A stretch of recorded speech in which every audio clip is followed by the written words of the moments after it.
Máis de 20 actividades integran a programación do Verán Cultural da Pobra que arranca este sábado co encontro de música e baile tradicional.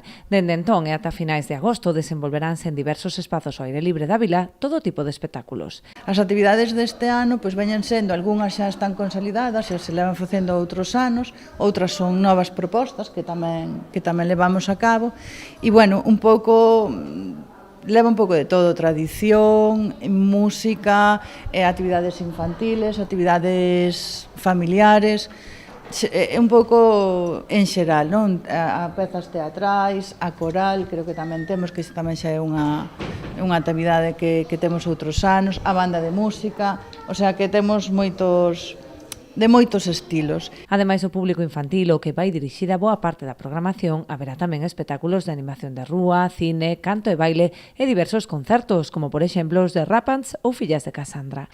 No apartado musical tamén temos programadas varios concertos. Empezamos con Baraúnda nas festas do Carmen do Castelo e no mes de agosto teremos a Clana Pino con Pablo Vidal e a banda, as Fillas de Casandra e Paisaxes Sonoras en Punta Cabío.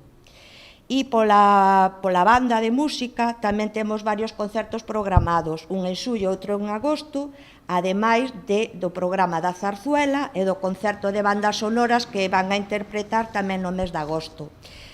Bueno, pero aparte destes bailes tradicionales, imos ter tamén bailes de salón latinos modernos con a Pobra Baila, que este ano ten como novedade que pola mañán vanse a realizar diferentes obradoiros de baile en varias plazas daqui do concello. A programación conta coa colaboración da Rede Cultural da Deputación da Coruña.